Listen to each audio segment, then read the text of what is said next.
Welcome to morning bulletin. ఇక వార్త వివరాల్లోకి వెళ్తే రేవంత్ సవాల్ను స్వీకరించిన కేటీఆర్ 72 గంటల టైం తీసుకున్నారు. కానీ రేవంత్ చర్చకు రాకుండా పారిపోయాడని మాజీ ఎమ్మెల్యే పేర్కొన్నారు. కాంగ్రెస్ నాయకులు ప్రజా సమస్యలను డైవర్ట్ చేయడానికి కేటీఆర్లపై అసభ్య ఆరోపణలు చేస్తున్నారని ఆరోపించారు. వార్డు మెంబర్గా గెలవని కొందరు లుచ్చాగాళ్లు కూడా కేటీఆర్ను విమర్శిస్తున్నారని తెలిపారు. ఈ ఆరోపణలు ప్రజలను తప్పుదోవ పట్టించడమేనని, ఈ తరహా రాజకీయాలపై ప్రజలు అప్రమత్తంగా ఉండాలన్నారు. కేసీఆర్ నాయకత్వంలో రాష్ట్ర అభివృద్ధి జరుగుతుందని ప్రజలు విశ్వసిస్తున్నారని వెల్లడించారు. నాయన నాకు విచిత్రం అనిపిస్తున్నది. నీ ముఖానికి వార్డు మెంబర్గా గెలిచిరా, ఒకరి మీద ఒకటి రెచ్చిపోతా ఉన్నారు. ఒకడు అంటాడు కేసీఆర్ హాస్పిటల్లో ఉన్నాడు. ఏం భాష నాయన అనేది? అసలు నేను ఆయనకు సూటిగానే అడుగుతా ఉన్నా మొదటిసారి. అసలు తెలంగాణ జేఏసీ లేకపోతే నీ ఉనికి ఎక్కడదాన్ని నేను సూటిగా అడుగుతా ఉన్నా. తెలంగాణ జేఏసీ లేకపోతే ఇవాళ కొంతమంది ఎమ్మెల్సీలు కావచ్చు, అక్కడోడు ఎమ్మెల్యే కావచ్చు, కానీ ఆ ఉనికే లేకపోతే, తెలంగాణ జేఏసీ లేకపోతే మీ అడ్రస్లు ఎక్కడని నేను అడుగుతా ఉన్నా దయచేసి. అంతకుముందు మీ స్థాయి ఏంది, మీ గమ్యం ఏంది? మరి ఆ జేఏసీని పెట్టించినటువంటి వ్యక్తి కేసీఆర్ కాదా? ఒకడు అంటాడు అసెంబ్లీకి రా. అరే ఆయన అసెంబ్లీకి వస్తారా భయ్? అసెంబ్లీ అనేది కొత్త కాదు కేటీఆర్కు, కేసీఆర్కు, హరీష్ రావుకు. నీకు అసెంబ్లీ పాసు ఇయ్యమంటే దొరకని రోజున కూడా ఆయన అసెంబ్లీలో తెలంగాణ కోసం మాట్లాడుతూ ఉన్నాడు కేటీఆర్. ఇది గుర్తుపెట్టుకోండి. అసెంబ్లీ పాస్, ఒక పాస్ ఇస్తావా, లోపటొచ్చి గ్యాలరీలో కూర్చుంటా అని నువ్వు బతిమలాడిన రోజున కేటీఆర్ గారు అసెంబ్లీ మైకు పట్టుకొని నా పదవిని రాజీనామా చేస్తున్నా అని చెప్పేసి మాట్లాడుతున్నటువంటి స్పీచ్లు ఉంటాయి. వాళ్ళు కేసీఆర్ గురించి మాట్లాడతాడు. కేసీఆర్ గురించి మాట్లాడనా? నీ అయ్య నాట అయ్యా. ఎస్, బరాబర్ చెప్తున్నా. కేటీఆర్కి అయ్య కాదు, తెలంగాణకు అయ్యా బిడ్డ. అది కూడా రాసి పెట్టుకోరు మీరు. ఏ చరిత్రను వక్రీకరించి మాట్లాడుతూ ఉంటారు మీరు అన్న. నేను అడుగుతా ఉన్నా. ఓడట సాగరహారంలో వీళ్ళు లేరట. అరే నాయన నీ దండం పెడతారా నాయన? సాగరహారం స్టేజ్ చేయించిందే కేసీఆర్ రా బాబు. నేనున్నాను కదా, నేనే కదా ఎగిరిన నా స్టేజ్ మీద. కేసీఆర్ లేని జేఏసీ ఉద్యమాలు ఉన్నాయా? ఇలా నిజాం కాలేజీలో పెట్టిన సభలో కేసీఆర్ రాకుంటేనే ఉన్నదా? ఇదే ఎవరైతే మాట్లాడుతున్నారో, ఏ తెలంగాణ ఉద్యమకారుని చెప్పుకున్నాడు మాట్లాడుతూ ఉంటాడో, ఆ రోజు పొన్నం ప్రభాకర్ ఈపు వలగొట్టలేదా? పేపర్ల పోటు వాళ్ళు రాలేదా? ఆ రోజు కేకే ఈపు వలగొట్టలేదా? కాంగ్రెస్ నుంచి ఆ రోజు వచ్చినటువంటి ఈ వివేక్ గారు ఈపు సున్నం చేయలేదా? మనమే కదా ఆ రోజున. ఈయననే కదా, ఇల్లు ఉన్నాడు కదా కాంగ్రెస్ వాళ్ళు గుద్దింది. మరి ఎవరి చరిత్ర ఎక్కడున్నదో మనకు కనబడతలేదా? ఏది పడుతుంది నోటికి ఎట్లా మాట్లాడతారు? తెలంగాణ ప్రతివానికి ఫ్యాషన్ అయిపోయింది. కేటీఆర్ని తిడితే పేపర్లలో వస్తుంది, హరీష్ అన్నని తిడితే పేపర్లలో వస్తుంది, కేసీఆర్ని తిడితే పేపర్లలో వస్తుంది. ధాన్యం కొనుగోళ్ల టెండర్లలో కాంగ్రెస్ బీజేపీలు కుమ్మక్కై భారీ అవినీతి జరిగిందని ఆరోపణలు వచ్చాయి. క్విడ్ ప్రోకోకు ఇది స్పష్టమైన ఉదాహరణగా నిలుస్తుంది. రేవంత్, ఉత్తమ్ ఈ కుంభకోణం నుంచి తప్పించుకోలేరని రాజకీయ వర్గాలు పేర్కొంటున్నాయి. వారి రాజకీయ జీవితానికి ఇది పెద్ద సవాల్గా నిలుస్తుందని విశ్లేషిస్తున్నారు. ఈ ఆరోపణలపై వారు ఎలా స్పందిస్తారో, తదుపరి చర్యలు ఎలా ఉంటాయో చూడాలి. ప్రజలు ఈ అంశంపై స్పష్టత కోరుతున్నారు. రాజకీయాల్లో నైతికత, పారదర్శకత అవసరమని పలువురు అభిప్రాయపడ్డారు.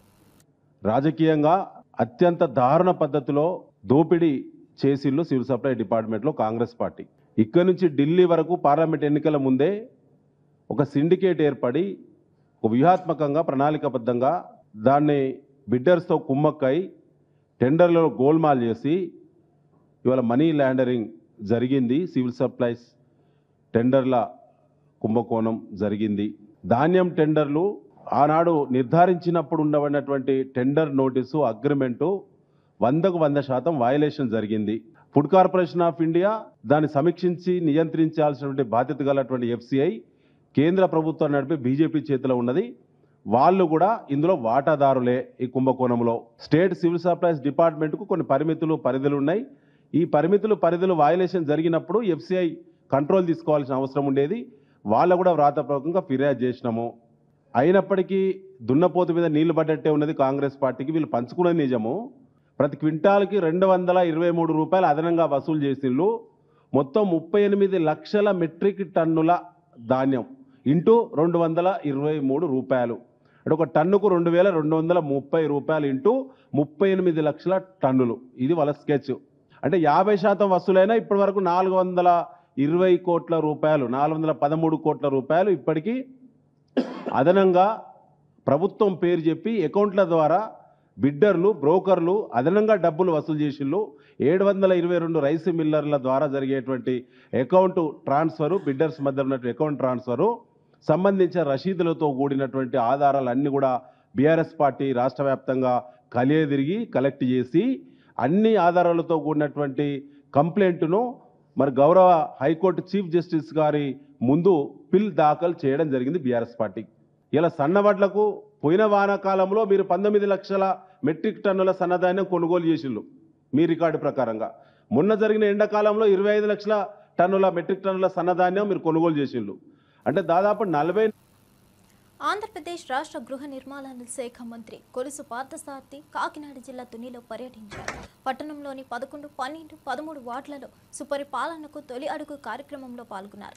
ఈ సందర్భంగా స్థానిక ఎమ్మెల్యే యనమల దివ్యతో కలిసి ఇంటింటికి వెళ్లి ఈ ఏడాదిలో ప్రభుత్వం చేసిన సంక్షేమ పథకాలను ప్రజలకు వివరించారు. పార్థసారథి మాట్లాడుతూ ప్రభుత్వ యోజనాల ప్రాధాన్యతను మరియు అవి ప్రజలకు కలిగించే లాభాలను వివరించారు. ఈ పర్యటన ద్వారా ప్రజలకు ప్రభుత్వంపై విశ్వాసం మరింత పెరగాలని ఆశాభావం వ్యక్తం చేశారు.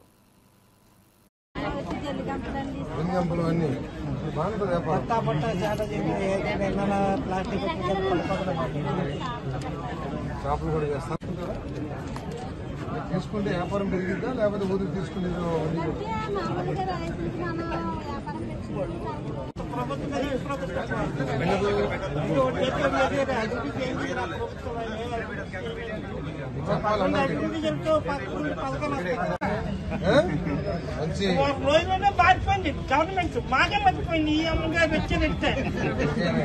మంచి పవర్ఫుల్ ఎమ్మెల్యే, ముఖ్యమంత్రి గారికి బాగా ఇష్టం. అది గ్రేట్.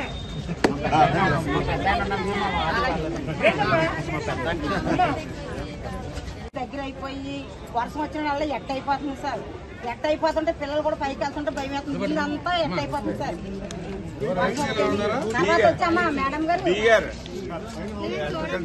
అమ్మా మేడం గారు మళ్ళీ తర్వాత ఈ కార్యక్రమాన్ని ముందుకు తీసుకెళ్తూ ఉన్నారు. ఎందుకంటే కారణం ఏమిటంటే ప్రజలందరికీ కూడా ఈ ప్రభుత్వం చేస్తున్న సంక్షేమ కార్యక్రమాలు ఎటువంటి ఇబ్బంది లేకోకుండా, ఎటువంటి బెదిరింపులు లేకోకుండా, ఎటువంటి కండిషన్స్ లేకుండా ప్రతి ఒక్కరికి అర్హత ఆధారంగా అందుతూ ఉన్నాయి. కాబట్టి మనం పనిచేస్తున్నాం. అదేవిధంగా పోలవరం, అమరావతి, ఇంకా అనేక గత ప్రభుత్వం వ్యవసాయ రంగాన్ని, సాగునీటి రంగాన్ని పూర్తిగా గాలికి వదిలేస్తే వాటన్నిటిని కూడా పూర్తి చేసి రాష్ట్రంలో సాగులోకి ఎక్కువగా ఏకరేజీని తీసుకురావాలని చెప్పేసి రైతులకి తోడుగా ఉండాలని చెప్పేసి ఆలోచన చేస్తున్నారు.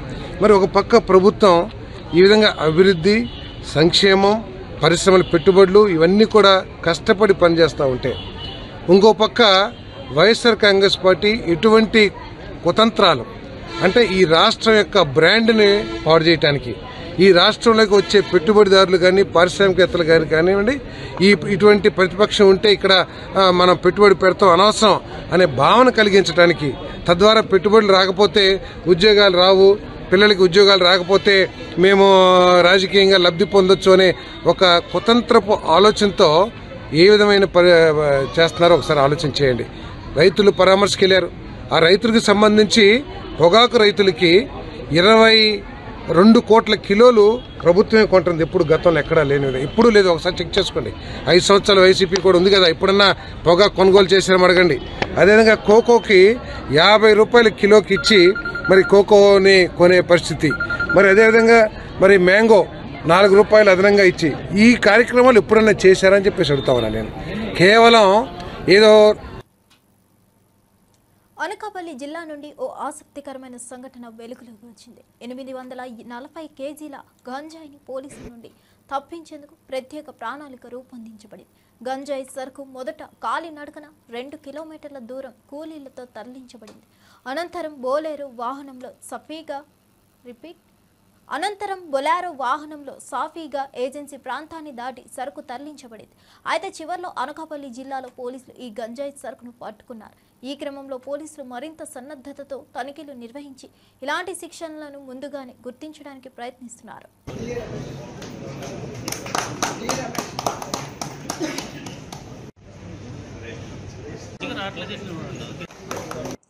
ఈరోజు Anakapalli district Nakkapalli police station లిమిట్స్లో ఒక మంచి NDPS కేస్ పట్టుకోవడం జరిగింది. ఇది టోటల్ 840 kgs ఆఫ్ గాంజా, 20 గాంజాయి వైట్ బ్యాగ్స్లోనే దొరికింది. ప్రతి బ్యాగ్లో 42 kgs గాంజా మనకి దొరికింది. దానికి కాస్ట్ సుమారుగా 42 lakhs వరకు ఉంటుంది. దీంతో పాటు మనకి ఒకటి బొలెరో వెహికల్, ఇంకా 2 motor cycles, 1 motor cycle and 1 scooty which were used as pilots, ఇంకా కొన్ని మొబైల్ ఫోన్స్ కూడా సీజ్ చేయడం జరిగింది. ఇది మనకి SB information and local police station information మీద local police station, Nakkapalli police station అన్ని రూట్స్ కవర్ చేసుకుని ఈ నేషనల్ హైవే 16 మీద వెదలపాలెం జంక్షన్ దగ్గర ఒక బొలెరో వెహికల్ అండ్ మిగతా అందరూ అక్యూజ్డ్ ఇంటర్సెప్ట్ చేయడం జరిగింది. ఇన్ టోటల్ మనకి 4 అక్యూజ్డ్ దొరికారు. ఇందులో 3 accused are from Anakapalli district, Rolugonda mandal and Golugonda mandal. ఇంకా ఒక అక్యూజ్డ్ మనకి చింతపల్లి కొత్తపాలెం పంచాయతీ నుంచి ఉన్నారు. ఫర్దర్ ఇంటెరోగేషన్ మనం చేసుకుంటున్నాము, కానీ ప్రిలిమినరీ ఇంటెరోగేషన్ ప్రకారం మనకి ఏం తెలిసింది, దట్ ఇది జనబా ఏరియా మల్కాన్గిరి డిస్ట్రిక్ట్ ఒడిశా నుంచి వాళ్ళు గాంజాయి ప్రొక్యూర్ చేశారు. అండ్ ఇది destination Chikmagalur, Karnataka state. This for this good work, I appreciate the Nakapalli police team, especially SI Sunny Babu, SI Rajarao and his team, and SHO Nakapalli. మాజీ మంత్రి పేర్ని నాని వైఎస్ఆర్సీపీ నేత కొల్లు రవీంద్రపై విమర్శలు చేశారు. నువ్వు కొల్లు రవీంద్ర కాదు, సొల్లు రవీంద్ర అని ఎద్దేవా చేస్తూ 41 మంది వైఎస్ఆర్సీపీ కార్పొరేటర్లలో ఒక్కరిని కూడా తీసుకొని వెళ్లలేవని వ్యాఖ్యానించారు. రవీంద్రకు పార్టీలో శక్తి లేదని, ఎవరిని ప్రభావితం చేయలేరని నాని చెప్పారు. నువ్వు వారిని తీసుకొని వెళ్తే సొల్లు రవీంద్ర కాదు, నిజంగా కొల్లు రవీంద్ర అని ఒప్పుకుంటా అని అన్నారు.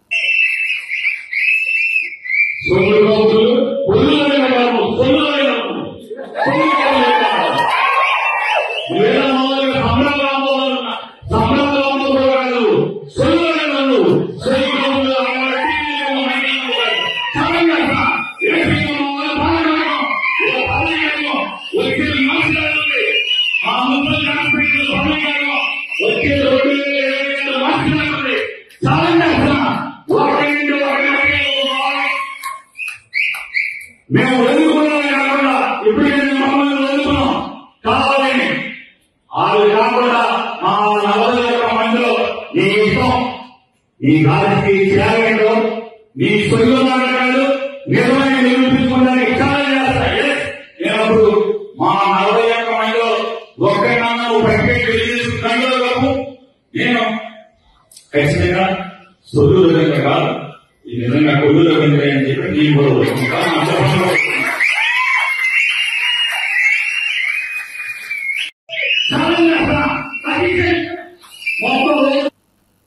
బంగారుపాలెంలో జగన్ పర్యటన సందర్భంగా చోటు చేసుకున్న మామిడికాయల ఘటనపై టీడీపీ నేత అచ్చెన్నాయుడు తీవ్ర విమర్శలు గుప్పించారు. ఆయన పేర్కొంటున్నట్లుగా ముందస్తు వ్యూహంలో భాగంగా జగన్ రాకముందే 5 ట్రాక్టర్లను సిద్ధం చేసినట్లు ఆరోపించారు. ఈ ట్రాక్టర్లు వైఎస్ఆర్సీపీకి చెందినవేనని, జగన్ రాగానే కార్యకర్తలు రోడ్డుపై మామిడికాయలను పారబోసారని చెప్పారు. అచ్చెన్నాయుడు చేసిన ఈ వ్యాఖ్యలు రాజకీయ వర్గాల్లో సంచలనం సృష్టించాయి. లాఠీ చార్జ్ చేసి విలేకరుకు కొట్టారు. విలేకరులు డ్యూటీ ఏంటి అని వెళ్తారు. అందులో ఏబి అవడం, డైవర్షన్లో పక్కకి వెళ్ళడం. అక్కడ ప్రకాష్ రెడ్డి అని చిత్తూరు జిల్లా వైఎస్ఆర్సిపి సెక్రటరీ ప్రకాష్ రెడ్డి, ఆయనకి 25 ఎకరాలు మ్యాంగో తోట ఉంది. 25 ఎకరాలు మ్యాంగో తోట యజమాని మేము 12 రూపాయలు పెడితే అమ్మేశాడంట. ఒక 4-5 ట్రాక్టర్లే ఆ తోటలో పెట్టుకున్నాడు.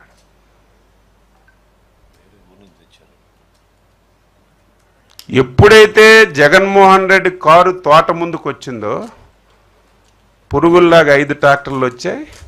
రోడ్డు మీద మామిడికాయలన్నీ కింద పోశారు. పోని కింద ప్లాండ్గా పోసుకున్నారు. నువ్వు 5 సంవత్సరాలు ముఖ్యమంత్రి, నీకు బాధ్యత ఉందా లేదా? నువ్వు చూసి దిగి మామిడికాయలు చూడాలి.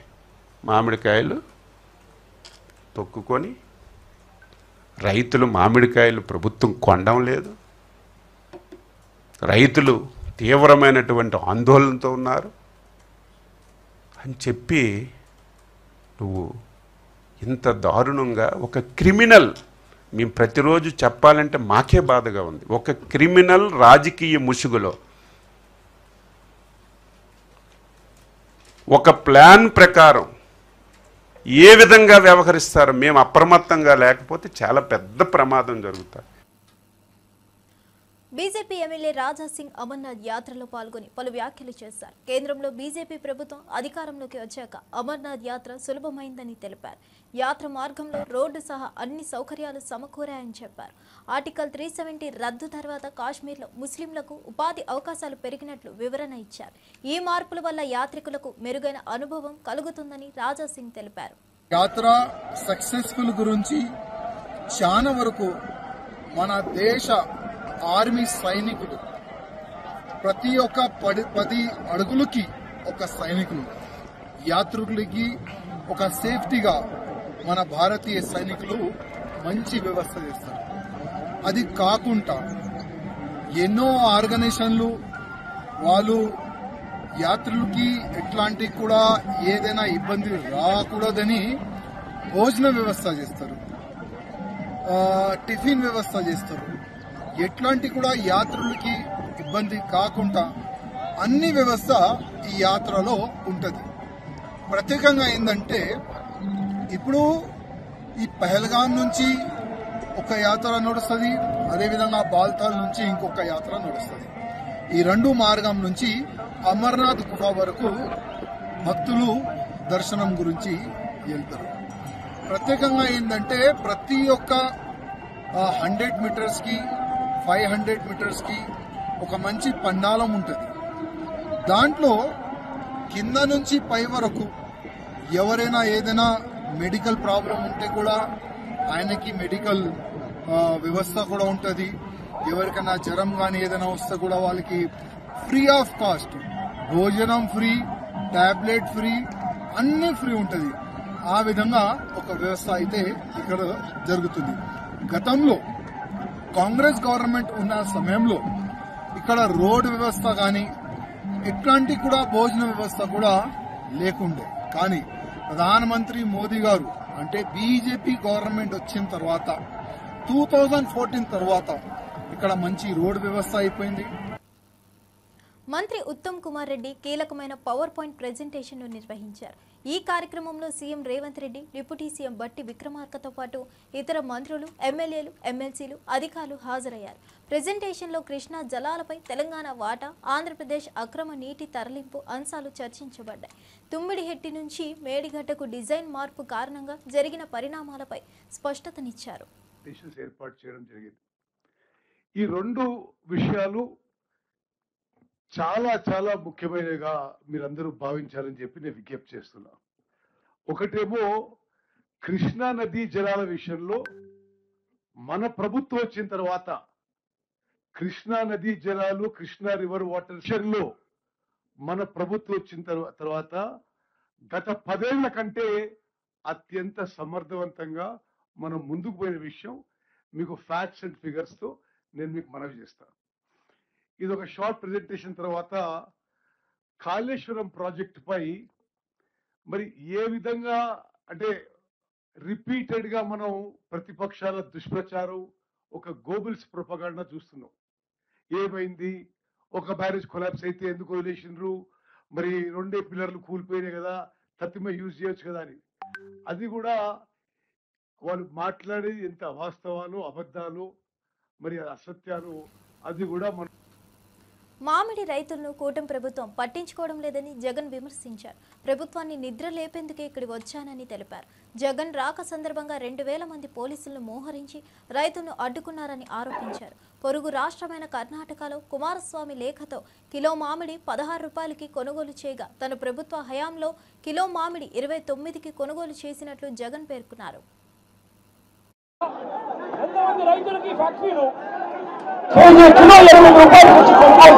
అడుగుతా ఉన్నా. ఎంతమంది రైతులకు మీరు చెప్పినట్టుగా మీరు 4 రూపాయలు రైతులకు ఎంతమందికి ఇచ్చారు చంద్రబాబు నాయుడు గారిని గట్టిగా నిలదీస్తూ అడుగుతా ఉన్నా. అయ్యా చంద్రబాబు, మీకున్న పరిస్థితి ఏమిటి అంటే ఈరోజు రైతులకి ఒక్కరికి వారి పరిస్థితి.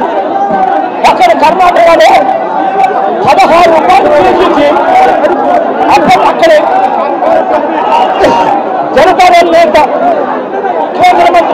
స్వామి అడిగితే కేంద్ర ప్రభుత్వం 16 రూపాయలు కొనుగోలు చేయడానికి ముందుకు వచ్చింది.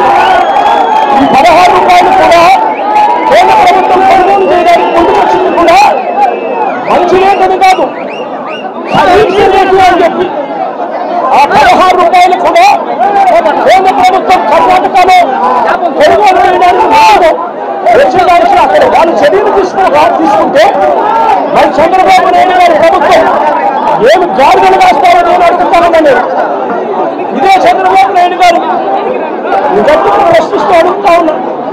జిల్లాలో 6,45,000 టన్నులో 6,45,000 మెట్రిక్ టన్నుల దిగుబడి వస్తుంది. 2,20,000 ఎకరాలలో పంట పండుతుంది. 76,000 మంది రైతులు వ్యవసాయం చేస్తూ మామిడి మీద బతుకుతారు. ఈ 76,000 కుటుంబాలకు చంద్రబాబు నాయుడు గారు ప్రభుత్వం వచ్చిన తర్వాత ఎంతమందికి 12 రూపాయలు కేజీ వచ్చింది అని అడుగుతా ఉన్నా.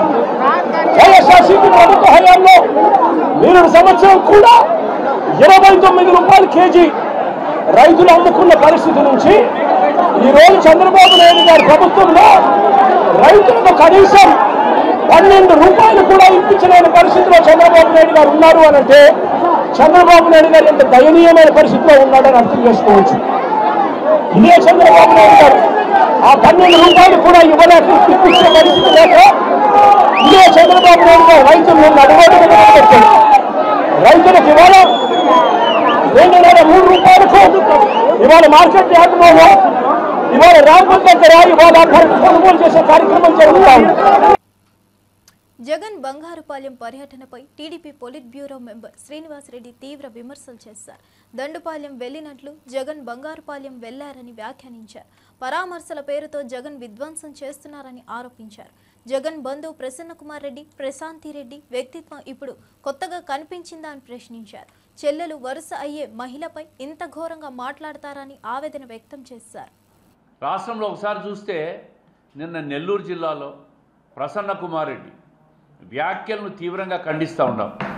ఘోరమైన భాష, మహిళల వ్యక్తిగత జీవితాలకు లేకి తొంగి చూసి వాళ్ళను అప్రతిష్ట పాలు చేసే పనిగా పెట్టుకున్నారు. యథా రాజా తదా ప్రజ. జగన్మోహన్ రెడ్డి గారు అదే లక్షణాలు ఇలా పుణికిపుచ్చుకున్నారు. గతంలో 10-15 సంవత్సరాల నుంచే ప్రసన్నకుమార్ రెడ్డి గారికి దగ్గర బంధువే కదా ఆవిడ ప్రశాంత్ రెడ్డి గారు. ఈరోజు కొత్తగా కనిపించింది ఆ వ్యక్తిత్వం. నీకు చెల్లెలు వరుస అయ్యే వ్యక్తిని ఇంత ఘోరంగా మాట్లాడతారా? దీన్ని సభ్య సమాజం ఇటువంటి వ్యక్తులను సమాజం నుంచి బహిష్కరించే విధంగా చట్టం తీసుకురావాలి. నంద్యాల ఎంపీ బైరెడ్డి శబరి వైసీపీపై తీవ్ర విమర్శలు చేశారు. రప్పా స్కూల్కి ప్రిన్సిపల్ జగన్ అంటూ ఎద్దేవా చేశారు. మహిళలను అవమానించడం వైసీపీ మేనిఫెస్టోలోనే ఉన్నట్లుగా అభిప్రాయపడ్డారు. అన్ని రంగాల్లో మహిళలు ముందంజలో ఉన్నారని, రాజకీయాల్లో మహిళలు వచ్చేది మాటలు వినిపించుకోవడానికి కాదని స్పష్టం చేశారు. మహిళల పాత్రను హేళన చేయకుండా గౌరవించాలని బైరెడ్డి శబరి పిలుపునిచ్చారు. రాజకీయాల్లో మహిళల ప్రాధాన్యతను గుర్తించి వారిని ప్రోత్సహించాలని అన్నారు. రాష్ట్రంలో ఉన్న మహిళలని, స్త్రీలను కించపరచండి, అగౌరవపరచండి అని వారి మేనిఫెస్టోలో ఉంది అని అనుకుంటున్నాను. మొన్న ఒక సంఘటన జరిగింది. కొవ్వూరులో ఎంతో పొలిటికల్ హిస్టరీ ఉన్న ఒక వైసీపీ నాయకుడు చెల్లి వరుస అయిన కొవ్వూరు ఎమ్మెల్యే ప్రశాంతిరెడ్డి గారిని ఎంతో దారుణంగా మాట్లాడిన సంఘటన మనం చూసాం. ఆమెమి చిన్న వయసు కాదు, ఎంతో పెద్ద వయసు ఉన్న ఒక మహిళ గురించి అంత నీచంగా మాట్లాడడం యావత్ సమాజం ఖండిస్తుంది. ఈరోజు మహిళలకు పెద్దపీట వేస్తున్నారు కేంద్ర ప్రభుత్వం కానీ రాష్ట్ర ప్రభుత్వం కానీ. భద్రాచలం వద్ద గోదావరి నీటి మట్టం పెరుగుతుంది. రాష్ట్ర వ్యాప్తంగా కురుస్తున్న వర్షాలు, ఎగువ ప్రాంతాల వరదల కారణంగా ఈ రోజు ఉదయం 11 గంటలకు నీటి మట్టం 24 అడుగులకు చేరింది. ఎగువ నుంచి వరద కొనసాగుతుండటంతో నీటి మట్టం ఇంకా పెరిగే అవకాశం ఉందని అధికారులు తెలిపారు. స్నాన ఘట్టాల వద్ద మెట్ల వరకు వరద నీరు చేరిన కారణంగా భక్తులు లోతుకు వెళ్లకుండా నది ఒడ్డునే స్నానాలు చేయాలని హెచ్చరిక బోర్డులు ఏర్పాటు చేశారు.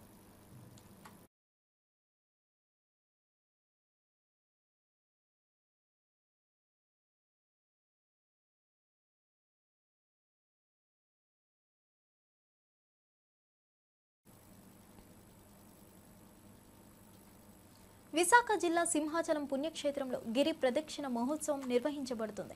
తొలి పావాంచ నుంచి అప్పన్న స్వామి పుష్పరథం గిరి ప్రదక్షిణకు బయలుదేరింది. భక్తులు పెద్ద సంఖ్యలో ఈ మహోత్సవంలో పాల్గొనడానికి రాష్ట్రంలోని పలు ప్రాంతాల నుంచి తరలి వచ్చారు. మహోత్సవం సందర్భంగా భక్తులు తమ భక్తి ప్రపత్తులను అప్పన్న స్వామికి సమర్పిస్తున్నారు.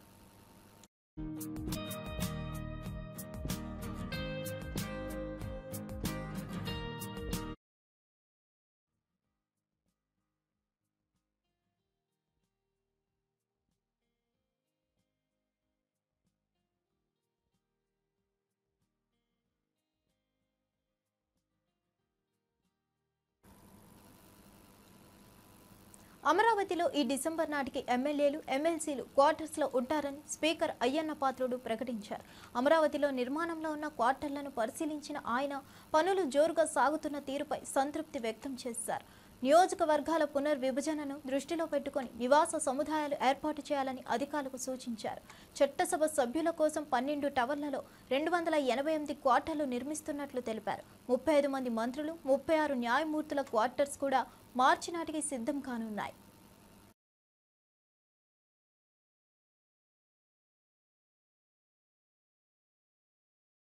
అంటే మన భారతదేశంలోనే కాదు, ప్రపంచంలో ఎక్కడా లేని విధంగా రాజధాని కట్టాలన్నది అతని ఆలోచన విధానం. మా ప్లానింగ్ ఏంటంటే ఫ్యూచర్లో కూడా, ఇప్పుడు మనకు ఉన్నది అంటే 175 మంది ఎమ్మెల్యేలే, కానీ ఫ్యూచర్లో ఈ సంఖ్య పెరిగే అవకాశం ఉంది, ఎమ్మెల్యేలు కానీ ఎమ్మెల్సీలు కానీ. అంటే దాన్ని కూడా దృష్టిలో పెట్టుకొని ఈ కన్స్ట్రక్షన్ చేయాలని ముఖ్యమంత్రి గారి ఆలోచన. ఇప్పుడే మీరు చూశారు, ఇక్కడ 12 టవర్స్ వస్తున్నాయండి. 12 టవర్స్ కూడా సుమారు 288 క్వార్టర్స్ వస్తాయి. ఎమ్మెల్యేస్ ప్రస్తుతం 175 మంది, ఎమ్మెల్సీలు 58 మంది ఉన్నారు. 35 మంది మినిస్టర్స్ క్వార్టర్స్ కట్టాలని చెప్పి కూడా నిర్ణయం తీసుకోవడం జరిగింది. అవన్నీ కూడా ఒకటే బ్లాక్లో వస్తాయి. అలాగే జడ్జిస్ ఉన్నారు, జడ్జిస్ కూడా 36 మందికి చీఫ్ జస్టిస్ సహా అక్కడే క్వార్టర్స్ కట్టాలని చెప్పి ప్రభుత్వం నిర్ణయం తీసుకోవడం జరిగింది. స్పీకర్ గారికి, డిప్యూటీ స్పీకర్ గారికి, కౌన్సిల్ చైర్మన్ గారికి, డిప్యూటీ చైర్మన్ గారికి మినిస్టర్తో పాటు ఈక్వల్ స్థాయిలో ఆ స్థాయికి తగ్గట్టుగా క్వార్టర్స్ కట్టాలని కూడా నిర్ణయం తీసుకోవడం జరిగింది. అలాగే మన రివర్ పక్కనే గవర్నర్ గారికి, సీఎం గారికి కూడా క్వార్టర్స్ కట్టాలని చెప్పి కూడా ప్లాన్లో ఉండడం జరిగింది. ఓబామా అయ్యో రామ ప్రీ రిలీజ్ ఈవెంట్లో పాల్గొన్న అలీ హీరో సుహాస్ను చూసేసరికి చనిపోయిన తన మేనల్లుడు గుర్తొచ్చాడని భావోద్వేగంగా చెప్పారు. ఈ సినిమాలోని సుహాస్ పాత్ర ఎమోషనల్గా తమ హృదయాలకు చేరుతుందని అన్నారు. అలీ మాట్లాడుతూ నటన పరంగా సుహాస్ అద్భుతంగా చేశాడని ప్రశంసించారు. రామ్ గోదాల దర్శకత్వంలో తెరకెక్కిన ఈ చిత్రం జూలై 11న విడుదల కానుంది. సుహాస్, శ్రీలక్ష్మి, మేఘనా శెట్టి ప్రధాన పాత్రలో నటించారు. కుటుంబ విలువలు, ప్రేమ, భావోద్వేగాల మేళవింపుగా రూపొందిన ఈ సినిమా భావోద్వేగాలను తాకుతుందని దర్శకుడు తెలిపారు. ఈవెంట్ మొత్తం సుహాస్ నటనపై ప్రశంసలతో నిండిపోయింది. బాబాయ్, నువ్వు ఎప్పుడైనా అమ్మాయిని ప్రేమించావా? ప్రేమలో పడ్డావా? పడ్డానురా. ఆ ప్రేమలో పడింది సుహాస్ చిన్నప్పుడు మదర్ చనిపోతే అమ్మ అమ్మ అంటుంటే నాకు మామ మామ అన్నట్టు అనిపిస్తుందిరా. అప్పుడు లవ్లో పడ్డాను. వాడి కోసం నేను పెళ్లి చేసుకోలేదు. వాడే నా లైఫ్, వాడే నా లవ్, వాడే నా ఫస్ట్ లవ్, వాడే నా లాస్ట్ లవ్ అని ఈ సినిమాలో ఆ సీన్ చేయడం జరిగింది. ఆ సీను నాకు అది గుర్తుకొచ్చి చేశాను. ఆ తర్వాత సుహాసు ఎప్పుడైతే లవ్ ఫెయిల్ అవుతుంది, ఈ అమ్మాయి ఎప్పుడైతే వెళ్ళిపోయింది అనగానే, అరే అమ్మాయి కోసం ఏముందిరా, ఈ అమ్మాయి కాకపోతే ఇంకొక అమ్మాయి వస్తుందంటే, ఈ అమ్మాయి ఇక్కడ ఉంటే పర్లేదు, ఆ అమ్మాయి ఇక్కడ దాకా ఎక్కేసింది, ఏం చేయాలి నాకు అర్థం కావట్లేదు మావయ్య అంటాడు. ఆ సీను చేసేటప్పుడు Suhas already national award actor, అంటే కలర్ ఫోటో సినిమా చేస్తున్నప్పుడు ఎవరండి హీరో అంటే ఎవరో హీరో అని చెప్పాడంట, తను హీరో అని చెప్పుకోలేదు. ఇక మీదట ఎప్పుడు కూడా నువ్వు హీరో అయితే నువ్వే హీరో అని చెప్పు, ఎందుకంటే నీకున్న కలరు అక్కడ సూపర్ స్టార్ రజనీకాంత్ గారికి ఉంది. ఆ కలరు ప్రపంచాన్ని ఊపింది. నీ సినిమా ఇది హిట్ కొట్టిందనుకో, ఆటోమేటిక్గా నీ కలర్ ఉన్నోళ్ళు ప్రతి వాళ్ళు.